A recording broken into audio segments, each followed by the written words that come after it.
Hi there, this is Elliot from MyDrop I'm going to give you a quick demo, probably very quick, of our current Roundearth platform.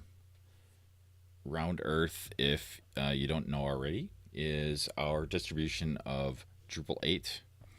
This particular distribution, this particular version of it, is running Drupal 8.5 and along with CiviCRM.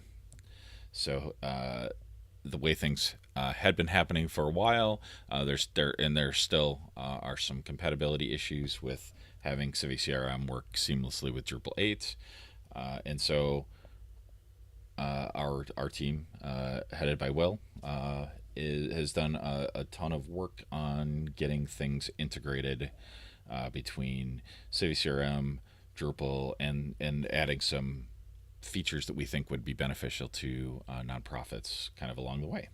So we'll just put this last update out yesterday and asked us to poke around on it and see if anything looks bad or is broken. So I decided I would let everybody see me poke around at it and see if we break anything.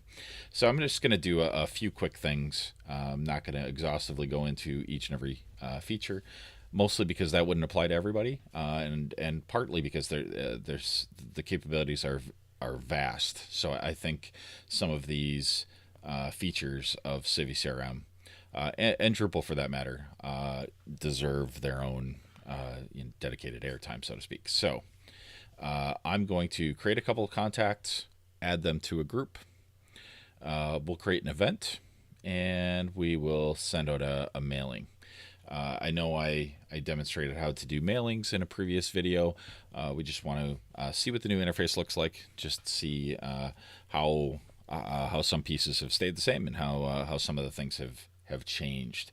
So the first thing you notice, this is the CiviCRM homepage, which you can get to from here if you're in the main interface. If you're in sort of a Drupal screen, you can get to CiviCRM by clicking here. So let's say we're in a regular Drupal screen here. Let's go to the configuration screen here. And if we want to jump back to CiviCRM, we can just click on the CiviCRM there. And this drops us into the CiviCRM homepage. So this shows a bunch of information that is about the CiviCRM community, a bunch of resources. So that this is just kind of the default dashboard. I'm not sure if we're going to keep this for our standard development platform, but certainly for clients that we put on our beta clients that have been set up with this, some of these things would be a little different for them. So let us jump in, create a contact. So I'm just going to create a new individual. I'm going to be very creative and add myself as a contact. So the reason that I'm going to highlight contacts, events, and mailings is because I feel that all organizations, nonprofits, for-profits, government organizations, everybody has contacts, everybody creates events, and pretty much everybody sends out group emails of some kind. So all right, so I'm just going to add me, and I will add my email. Let's just add an email here. Okay, and I do want to allow bulk mailings, and I'm going to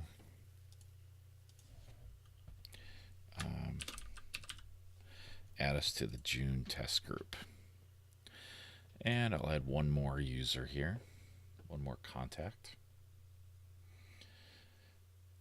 It's not a mailing if there's not more than one contact, so that's not very fun.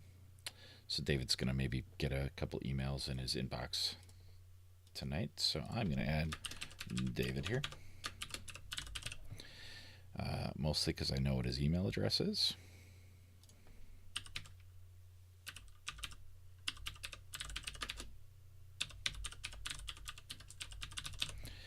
Okay, we'll allow bulk mailings here, and we will add him to that same group, the June test group. Okay, and that'll be fine. We'll just hit save there. I'm going to go ahead and do mailing right away.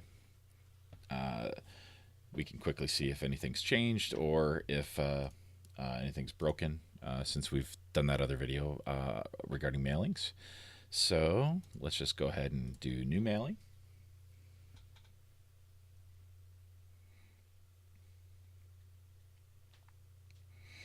Okay, and this is just about identical to what existed before. This top bar, of course, is different, but this is the new top bar. So we have our very simple 3-step process. So we put in our mailing information, our design. We have a few scheduling options, and then we send it. It's pretty great. So we're just going to do a June test mailing, and our recipients are just going to be our June test group. Straightforward. And a June test email.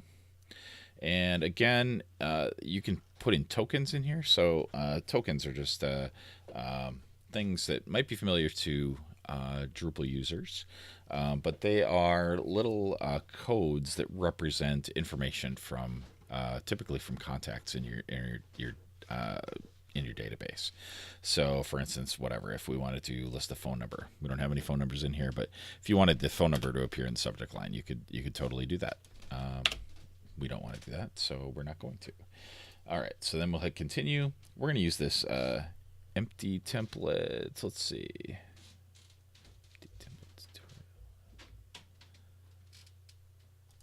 Let's try this template. Okay, so we have an interesting block of stuff here. We'll add a picture real quick here. We'll just add some funny photo booth pictures.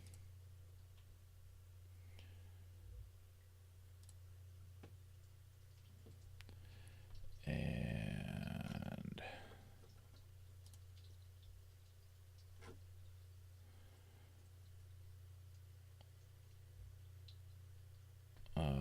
let's see, I want to make sure I don't select a video. All right. So you see these things kind of get resized automatically to fit in the space appropriately. Obviously, if you're filling in a horizontal spot with a more square picture, something's got to give, so crops it appropriately. We'll just leave that text the way that it is, and we can go to this little toolbar button over there, and let's go ahead and hit our test. And so we can preview as HTML, preview as plain text, or we can send test emails to our June test group.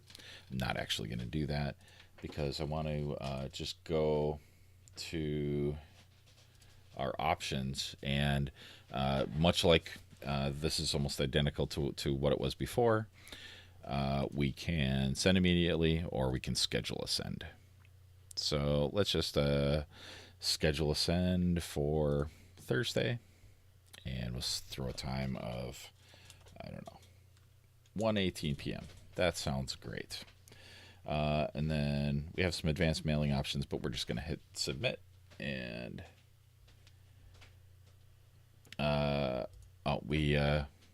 it's yelling at us because I didn't add the action opt-out URL or action unsubscribe URL to our email. So it actually protects us from ourselves to make sure we're following canned spam laws and things like that. So that looks like it's actually working. So other than my mistake there, things look good there.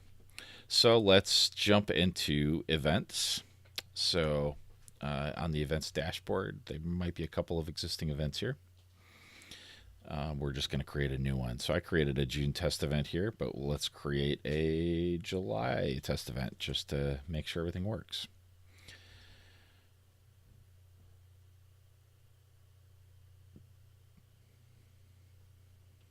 Okay, we're going to actually make a public event here. So let's call it a conference, and default is attendee. Event title is going to be June Roundearth Conference. There is no such thing, but we're just going to pretend that there is. And let's set a date of the 14th and through the 15th.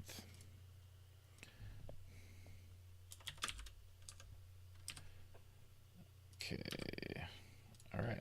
So we don't have a location, so we're not going to include a map, but we are going to make it a public event, and we'll allow sharing. Sure. So these will show up in the public-facing Drupal site. So let's hit continue.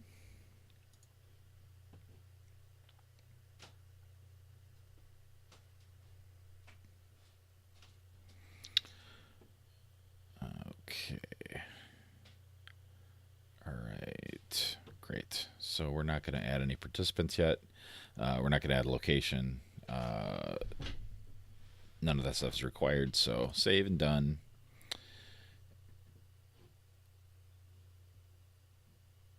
And what we really want to look at is to make sure that this popped up on the public-facing Drupal site. So if we didn't make any mistakes,